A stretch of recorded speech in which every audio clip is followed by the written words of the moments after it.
The following podcast is intended for mature audiences. If you enjoy our work, please like, comment, subscribe, and follow the links in the description. Thanks for your support, and enjoy.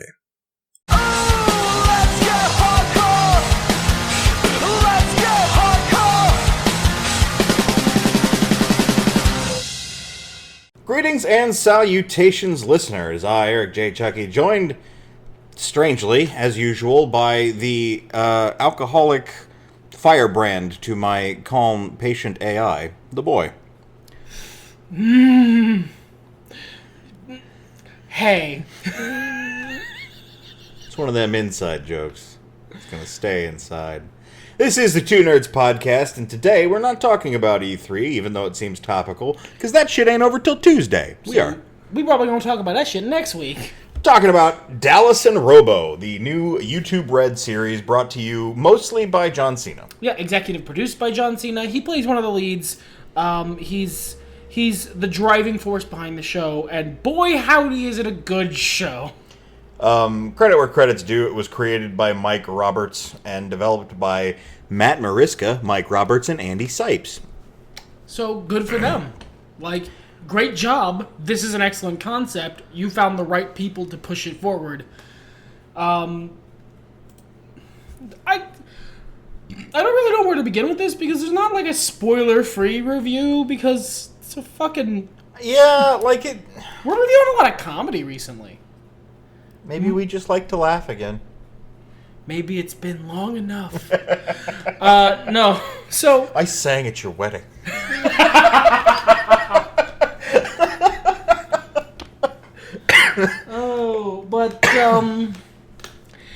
The show is excellent. Hold up.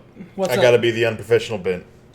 You son of a... Alright, we can go. Open your damn drink before the podcast start. So anyway...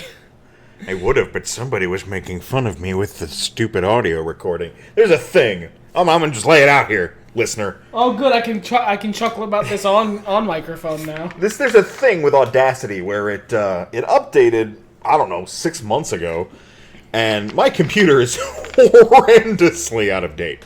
So, certain shit don't work right. Yeah, so when I go to record something, it has to be on a certain hertz.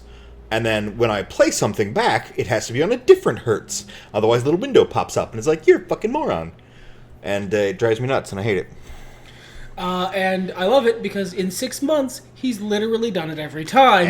And it's the funniest shit. I may have mentioned before that the longer a joke goes on, the funnier it gets. So I'm pretty sure he's trying to kill me.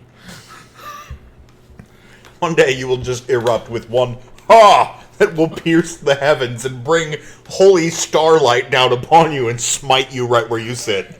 And it'll be worth. I hope I get it recorded. You saved that one. Yeah. So, Dallas and Robo. It Yes. is... Hey guys, you ever thought about, what if Han Solo and Chewbacca, but it was funny? Really funny? Why don't you check out Solo? But no, it is a general, it's a comedy show. The premise is Dallas is Kat Dennings, and basically that's her personality. She's she's a foul-mouthed alcoholic trucker, and Robo is her robot buddy, sidekick, partner, friend. He's not a robot. He's an artificial intelligence. He's a citizen of Mars. Geez, speaking of spoilers. No, I just could sit here and tell you the whole plot. This show is fun because their dialogue's really punchy. Their jokes are really good. And, it's not... Look, laying it out on the line, this was fine, and I had a fun time watching it. I think I like it more than you. I liked it more as the show went on. They really hit their stride about halfway through the series, and, that's 8 episodes, so it's not a lot to work with, but... But given the way everything sort of culminated, I think the first bit was set up. I don't think it was them hitting their stride so much as them laying the groundwork. Or, 6 of one, half a dozen of another. Yeah, maybe. But you're right. The big part of it that's fun for me is I grew up watching Buffy and things of that nature, so quippy dialogue, I love Marvel movies, it's my jam. And Dallas and Robo rarely go 10 minutes in a show without at least one just back and forth quip fest. And they're good. They're scripted, and they're really clever, and the actors land them really well. It takes John Cena a little while to get natural with his voice acting. Like I said, about halfway through the series is when he starts to get really good. But I mean, he's been acting for years, so both in and out of the ring. So it's not like it's a huge jump. Yeah, I mean, there is that transition. See Peter Dinklage in Destiny. that was the sound of a man who did not give a fuck. Or Matthew Perry in Fallout, who did give a fuck, but didn't know what he was doing. Hey, he tried his best, but they did not give him the... Ooh, poor boy. It's nowhere near as bad as either of those, nor is it quite as glorious as Tim Curry in, what was that, Command and Conquer Red Alert? Space! So, Kat Dennings is delightful. This is a great role for her. The wry humor, she's... Because Dallas is sort of a big character. Yeah. She's very bombastic, but a lot of the funnier moments are in Kat Dennings' voice and the undertone, the quips. She's really good at delivering those very deadpan while still maintaining the somewhat bombastic character. She's incredibly good in this series. It's otherwise a fucking who's who of voice actors. It's always good to hear Stephen Root. Yes, I love him in everything. Tim Blake Nelson, the Woodsman. I don't know who the hell Tim Blake Nelson is. You definitely know who that is. But the Woodsman's fantastic. You definitely know who that is. I'm looking. Look, I got it right here. Here we are. Let's check Wikipedia. If you watched the old Hulk movie, like the one with Ed Norton, I know you didn't, but I'm talking to the listener. The listener? He was Samuel Stems. He was, I think, he was... At the end of the movie, peanut butter and flypaper. He was, God, you're such a douche. They teased him as like some other Hulk character, but that never came to anything. Oh, yeah, okay, I've heard about that. You've never seen this fucking character actor before? No. Really? You've missed him in all the shit he's been in. Turns out, I think I have missed him in literally everything he's been in. I didn't even see Lincoln, and I meant to. That is really surprising to me. That's fascinating. Because he's like a really prolific character actor. Yeah, no, I can tell. He's been in a lot of stuff, but literally nothing I've seen. Oh, Brother, Where Art Thou? He was Delmar. Yeah. I have seen that. Okay, good. But, geez, everything else. That is surprising. Wow, that's cool. Milana Vaintrub, excuse me if I'm butchering that. The new Squirrel Girl is fantastic. Her delivery's great. Her timing is great. The character she plays is really fun. I'm looking forward to that Squirrel Girl series. God, me too. I was concerned when I heard they were doing it, but then the casting has been excellent so far from what I've seen. And she actually, don't mention better content on your content. She went on one of Kevin Smith's podcasts and hung in the ring in Joketown with Kevin Smith for 45 minutes. Were they making fun of Kevin Smith? They were making fun. They were doing his Nerd News show. I've never listened to it. I know, but they were making fun of stuff. Oh, okay. Now, if she were lasting that long in the ring making fun of Kevin Smith against Kevin Smith making fun of Kevin Smith, I mean, that's too high a bar. That would be incredible. That's too high a bar. No one can match him. No one drags him like him. I was also glad to see Dana Snyder in a role that wasn't Master Shake.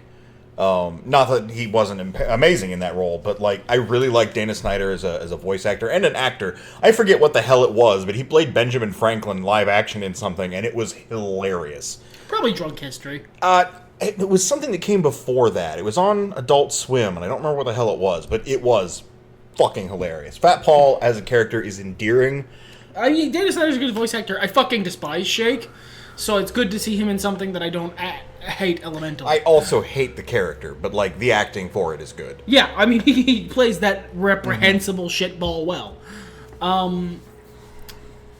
Aside from the actual performances, its plot is deeper than you might think. Yeah, it's nice. It's I think the thing that makes you feel like they're not hitting their stride, I really actually think I might disagree with that, is that for the first 3 or 4 episodes, it feels very, very episode of the week. It feels very unconnected. Well, I can kind of tell they were setting up shit for later. I feel like there were just loose ends they didn't tie up in a show that tends to tie up loose ends. Like, by the second episode, you realize that they're stringing things together. They've got a very competent team of writers. And I think, honestly, you're doing the show a disservice. Well, one would be doing the show a disservice to call it strictly a comedy. It's like a comedy adventure kind of thing. Yeah, I mean, it is primarily a comedy. Sure, I don't think that's you're mostly disputed. there for the laughs, but like it's got a decent story and it's interesting, and I really want this show to get more seasons because I feel like we've got everything set up now. We've got all these great principal characters and locations and this world to play in, and now it can expand from here. Mm-hmm. And they also do nice character arcs for the main team. Yeah, they do. And some of the side characters even get character arcs. Simpler ones, but it's a 20-minute broad comedy. Give it a rest. Cut it a break, as it were. But they do some character arcs. Everything by the end of the season is set up to allow for a second season really well. And I also hope they get I hope they get like at least 2 or 3 more seasons, to be honest, because the incidentals, the acting is good enough, the quips are good enough that the plots can be kind of weird and out there that I'm still having a good time. Like they did a parody of "And Then There Were None," for fuck's sake. Well, it was "And Then There Were None," and also "Murder on the Orient Express" was like an overlap there. Yeah, and it was really it was it was fun. It was very fun, but I'm not a big fan of that genre, so seeing it parodied isn't necessarily my jam, but I enjoyed the actors and the characters in the show enough that I was down. I was down to watch this happen. Yeah.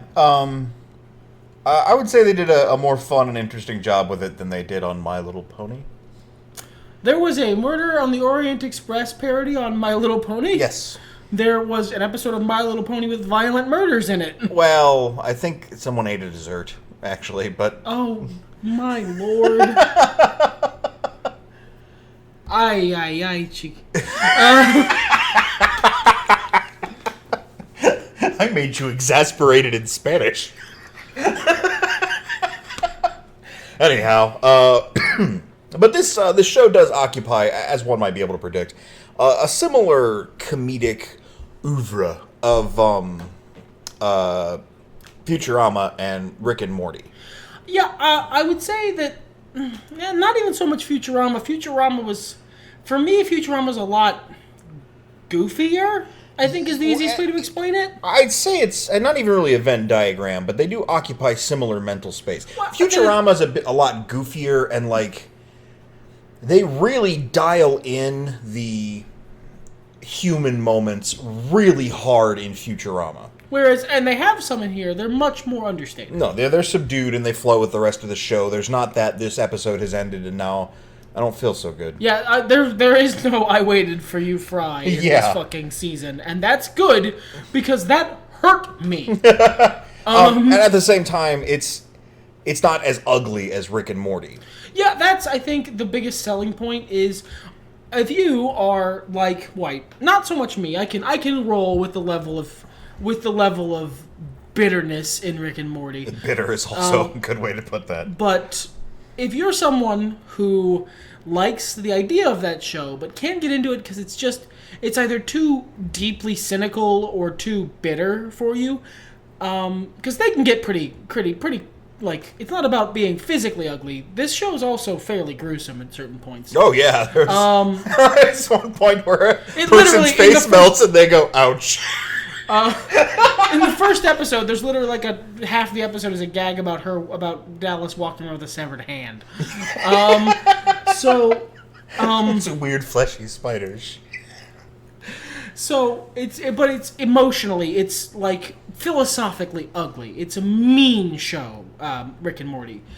If you took that element, that fundamental hatred for all of people that Dan Harmon injects into everything he does, if you took that out, you'd get something much more similar to Dallas and Robo. And I think if that sounds like something you're interested in, if you're like, I kind of like Rick and Morty, but it's always so, like, kind of a downer, Dallas and Robo might be your jam, because it's not a downer.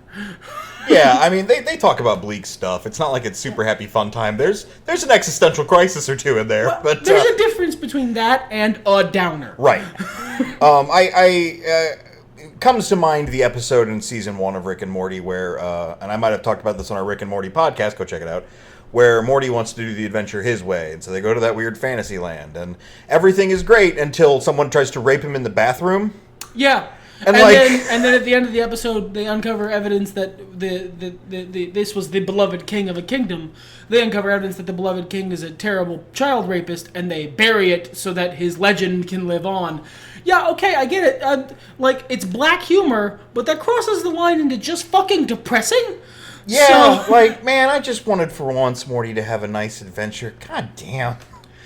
And if the tone in my voice right there is something that also bothers you about that show, then, Dallas and Robo is probably going to be way more your jam. Because it's not like these are good people. They're not. They're okay people. It's the difference between being a fun drunk and being, the kind of drunk who thinks they're fun but is constantly trying to fight their friends and throwing up on important Literally, it's the things. difference between Dallas and Rick. God, yeah. Fuck. I mean, you do lose some comedy. You do lose some, I guess, overall quality in the transition. I'm not going to pretend like this is a better show. I just like it. I don't think so. I don't think it's a better show, but I think it might be more to your taste, and sure. I think it might be more to mine as well. And that might be true for you. Obviously, listener, if you're fucking sticking around, you probably have similar taste to us. If not, it gives you a bit of a mirror. Because also Futurama, I enjoyed it back when I was a teenager, but I stopped at one point. Too much. Most episodes were too much. They were really cynical and trying to drive home a really cynical point. It wasn't as much of a horrible bludgeon as what Rick and Morty does, but it was similarly dark-spirited, I guess I'll say. And, I guess there was a lot of it that used to be in the service to comedy, and then it stopped being in the service to comedy, and it was trying to just give us a message, and it's not why I came to your Laughy Laugh show with the stupid Dallas and drunk Robo robot. doesn't do much of that. No. I mean, they do a little occasionally, but it's usually really light. The show feels very retro in that sense. It does remind me of those TV shows, and Buffy was actually a really good pull between the dialogue and you've got your important moments, but they're not that dramatic. It's not even as dramatic as Buffy was. No. So, You've got important moments, you've got emotional moments, you've got moments where characters are being genuine, but also, you're not that much on your conscience. There's some really heartfelt stuff near the end, in the last episode of the season, between Dallas and Robo, and between Robo and another character. And it works, and it's good, but because the tone of the show isn't trying to weigh you down, it's trying to be a fun romp, and it succeeds. Yeah. That stuff doesn't bring down the energy of the episode like it otherwise would have. Sure, I think that's a great way to put that. The animation's also really nice. Oh yeah, that's something we hadn't mentioned before. It's not beautiful animation, but it's perfectly serviceable, and it's fun to watch. It's from Shadow Machine, who have done shut stuff for Robot Chicken, Moral Oral. They're the people who like BoJack Horseman. Yeah, BoJack Horseman. So yeah, it's not bad. It's not a similar art style to BoJack Horseman, but it's about a similar quality. Yeah, I like that there's a lot of little touches. I noticed, especially in the last episode. It has kind of a similar art style to Archer, actually, if Archer was a little bit less paper cutout looking. Archer's got a lot of gloss to it. That's true. And a lot of... Archer and Frisky Dingo have the same art style. Sorry, I just started thinking about Frisky Dingo for a second. You just completely fucking broke. Just completely dead-aired on us. But there are little touches. I noticed specifically in the last episode, there's a point where Dallas puts her hand on a wheel, and she twitches her finger a little bit. Yeah. Not like animation flub, but that way you do when you relax. And there's a lot of expressions that get really good. Robo's face is just eyes and a mouth for expressive points, but they managed to make it really expressive, which is always nice to see. The characters are unique. They are very interesting looking. They're very easy to... You don't ever get confused about who's who, and that's nice. Yeah. And forgive me for being somewhat meaner than I usually am, they're not Cal Arts bean people, so I'm happy just right from the beginning. Disclosing statement. I know plenty of people who studied at Cal Arts that have very different styles from the Cal Arts style, but I too... It's not my favorite kind of animation. It's a great things in elephant situation. Yeah, but you guys know what we're talking about. It's just a term. It's a term that gets across what I'm talking about. Amorphous, somewhat roundish bean people blobs that are hard to differentiate from one another. They're very popular right now, and this isn't that. And it's nice. Honestly, I didn't care until the fucking Thundercats reboot. I am actually upset about that. The only reason I'm upset about that is because the last Thundercats reboot didn't... It looked good. It was good. The internet exploded about how much they hate the new Thundercats, and I'm like, there was a perfectly good series that, had you fucking watched it, would have been fine. But y'all didn't watch it. Y'all didn't watch it. So this guy got it, and then he turned them into sausage people with bean faces. Are you happy now? This is you've done this to yourselves. So this is the future you chose, and I'm mad at you for it. 5 years from now, we'll get another Thundercats, and it'll be really cool, probably. So, when we're using all that future tech. To be perfectly honest, I never got around to watching the last one. I'm a part of that problem. I only watched half of it. But we did DVR all the episodes. It was one of those things. Well, so that counts. It was one of those things where I meant to, and then just other shit happened. So I'm partially responsible for the sausage bean people. So apologies to the universe for that. I think it's more of a check oneself before one wrecks oneself sort of thing. This is the future that was chosen ultimately, but I digress. Back to the topic at hand. I forgot to mention entirely that we have a special cameo by Colt Regan in this show. And that's nice. He's much more... Colt Regan's a nice man. He is, but it's that weird thing that he keeps popping up in animated shows, this visage that somewhat resembles Colt Regan. Voiced by Clancy Brown, no less, which, by the way, that works. Clancy Brown is just instantly recognizable. Some of the other, voice actors do an okay job of making it so I don't fully know who they are. Like the guy who plays the woodsman, I didn't recognize him as who he was until I looked it up on IMDb. But Stephen Root is Stephen Root. You're not going to be able to get away from that. Clancy Brown is Clancy Brown. He's Clancy Brown all the time. He's Clancy Browning it up even. He really is, and it's perfect for the role. John Cena is John Cena. John Cena is John Cena. He's not trying. That's the joke. The joke is that's John Cena. I want to say, I got into this and I was wondering, because if you put a professional wrestler in your medium and there could be a fight, they have to do their wrestle move. And I was curious how many times they were going to do the wrestle move. I'm proud of them for just once. And honestly, not even. Yeah, it was not exactly. He didn't do an F5. He did a burning hammer. It wasn't even like a full burning hammer because he went fully upside down. They didn't do the 5-knuckle shuffle. They didn't do that. He didn't Cycloco powerbomb anybody. More of them in-jokes. This is the in-joke podcast. Dallas and Robo and in-jokes. I fucking call it that enough on this podcast. They should know what I'm talking about. It's been so long since we've actually done a wrestling podcast that I forgot. But it's just what I call that move. I'm sorry. He's good. I like him. I'm sorry, 2014 me. I like John Cena, and I'm glad to see him doing stuff beyond the ring. I'm excited for him. I joined the ranks of the John Cena Apologista a long time ago. I'm not sorry about it. If past me's mad about it, I'm sorry. You suck, so whatever. I'm glad to see him getting away from WWE. I don't think he needs to be in the ring much anymore. I am ready for him to transition into that celebrity life. I was ready for him to transition into the Undertaker's role. Oops, oh, sorry, Mark's not done with that, but I was ready for it. Let's not go down that ugly road. No, this isn't a Rick and Morty podcast. We're going to keep it positive. Let's stay on the beautiful highway of space. With space truckers and cannibal bikers. And a whole bunch of fucking really funny quips. I cannot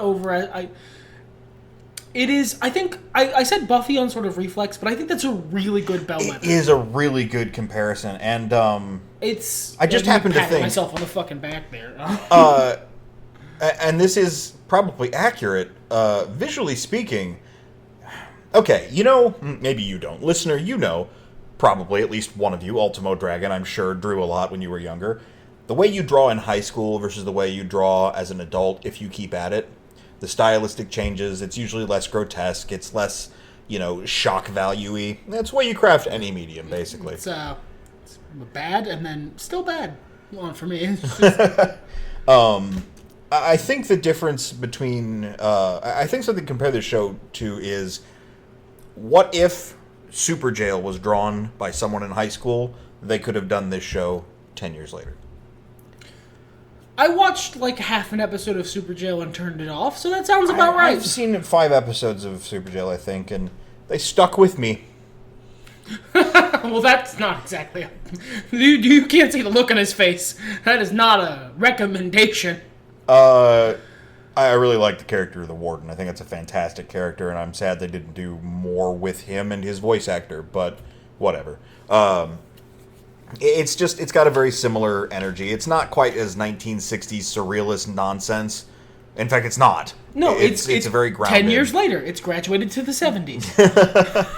It does evoke a lot of Dukes of Hazzard and, just... And they lean on the fourth wall about that. They're making jokes about it fairly often, but it is very much like it is, they got a load to carry and a short time to do it in. Eastbound and down. Yep.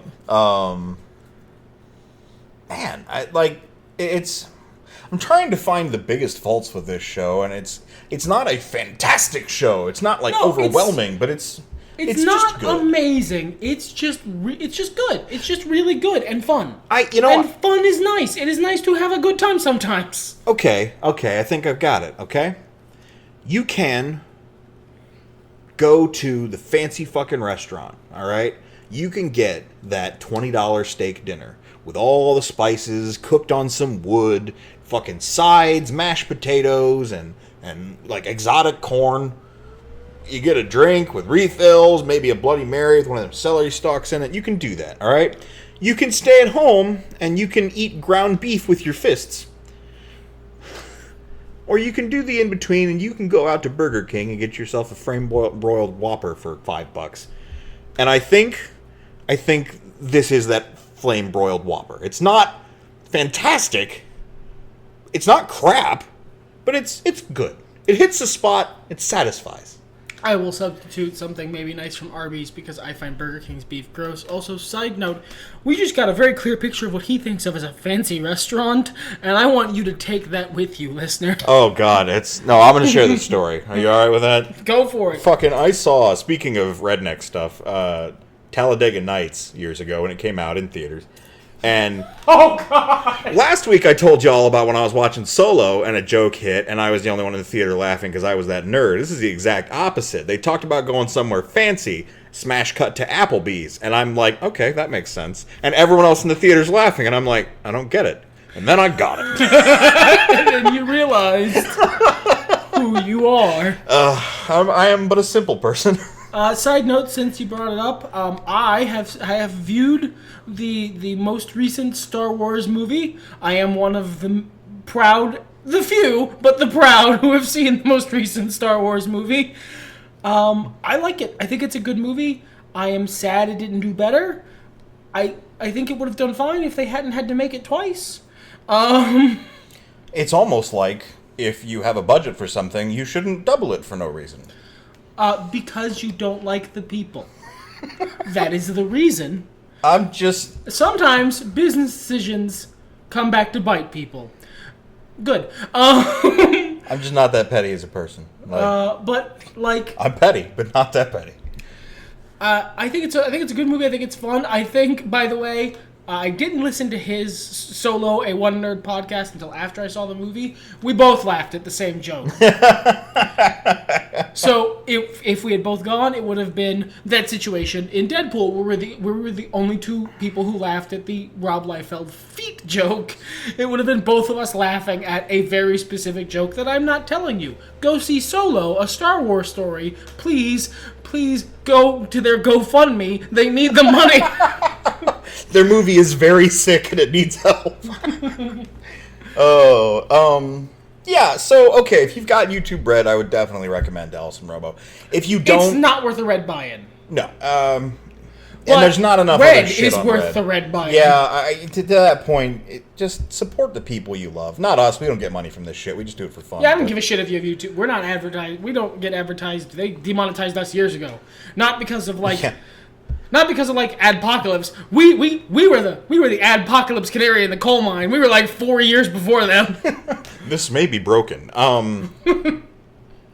But it does help out the people who do monetize, and and then you don't have to watch ads, and it doesn't have to be like the old blip days where that fucking PlayStation commercial gets stuck in your head or that for an goddamn eternity. Fun commercial. Oh my god! Or oh god, the car commercial. You know the car commercial. Oh my god!